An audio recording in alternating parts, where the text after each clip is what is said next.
So I just went back and looked at the trailer again.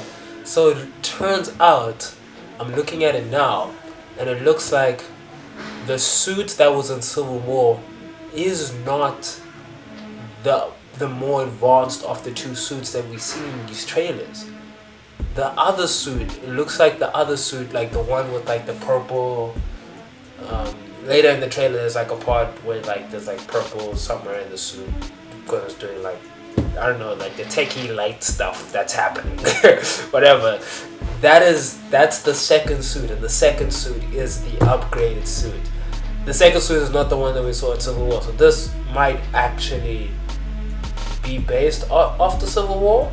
I don't know, because originally the assumption was that this movie is based before Civil War, but it might be based after. I'm not going to be able to give you a proper answer. I think this is the kind of thing that they put up when they put up the synopsis of the movie, but I don't really like reading the synopsis of movies before I go and watch them. I usually I'll just watch the trailer and that'll be it. Like, I don't really want to know more about what's going to happen, even though I know there's never really spoilers in those. I just prefer to go to a movie having almost no idea, besides of course the trailers.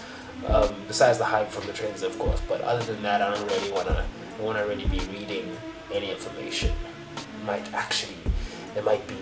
actually stick, you know, if I read it. So, yeah, I had to add that. Dude, I've finished this reaction. This is the third time. I've packed away the camera. I've brought it back out. This is the third time now that I'm doing it because I keep watching the trailer and I keep seeing stuff that I don't want to have left out. But anyway, editing is gonna make this whole thing look like. I just realized that I was about to leave this trailer without having spoken about the music. Bro, last time they used Run the Jewels.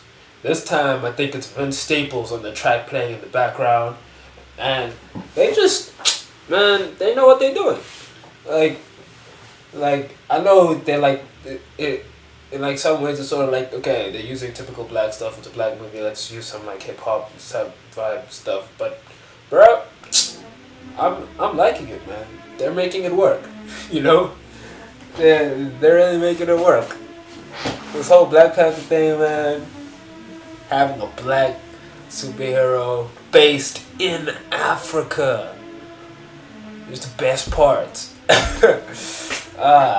It's amazing, man. Having the lead role in a superhero film based in Africa, be a black man, all of that, you know, it's just real nice to see, man. And then they made like an African city, an African country, like the pinnacle of technology and of like what society is, bro. And they did it while still having the traditions, while still maintaining their own traditions. Obviously, like, Wakanda is not a real place, so whatever rite of passage that he had to go through that they were showing there, for him to become king or for him to be a man or whatever it was, there was some rite of passage that he goes through there. But you know, they have like just this amazing, awesome duality between like modern ways of life and African ways of life. I mean, they got it down to the fashion, even the clothes they wearing, bruh. Come on, man, this stuff is ridiculous. This is amazing. This is what Africa needs to be, bruh. The vision they have created in this movie. I think this movie is so important, actually. The vision that they have created for like what African countries could be and can strive to be, and how, I mean, this is a first world nation. Like, Wakanda is a first world nation, dude. Like, look at it. It's amazing, and it's an African nation. And if you try and say even one African country is a first world nation, people will have some shit to say. bro, you call South Africa. If I try say some shit like, and I'm sorry, there's gonna be,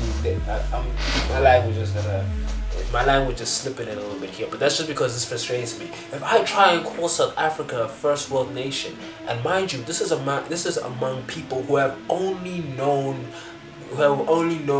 like what, unkept Wi-Fi, private schools, free Wi-Fi at schools, having their own computers since they were in primary school. If I speak to these people who have only been exposed to first world lifestyles, and I try and call South Africa a first world country, they're all like, nah. Mind you, the people are white, obviously. Like, I'm talking about my white friends. But even my black friends, I don't think would be like, yeah, South Africa is a first world nation. Now, I'm not saying it is a first world nation, but I don't think it's 100% accurate to call it. Like, I know that there are indicators and stuff like that. I'm not stupid. My mom works in the development sector. I know how whatever the indicators and whatnot work. But I feel like there's just so many. I mean, there's so much about the country. I know it's not the majority of the people in the country that experience the first world sort of life, but there are so many of them that do experience that sort of life that it almost, to me, it makes no sense to just straight up call it a third world nation. Anyway, I'm getting off track. My point is that this here, Wakanda, is something that can undeniably be called a first world nation. At least that is how it is in the comics. I can't say how it's going to be in the movies, but you know, that's how it is. And I know I said I don't read the comics, but I've done a little bit of research. I don't know nothing about it. I know some stuff. Anyway, yeah, man, it's beautiful. This is the Africa I want to create. I want to help build, develop. Anyway, yeah, that's just my little spiel. That's why this movie is important to me, man. It's more than just like it being a black superhero movie, man. It's more than that. It's crazy stuff here, man. Anyway, yeah, I'm SaGo. That's my SageView. This is Straight Arrow. This has been the Black Panther trailer 2. Yeah, like this if you liked it. Subscribe if you want to subscribe. And I will see you for the next trailer, next SageView. Goodbye.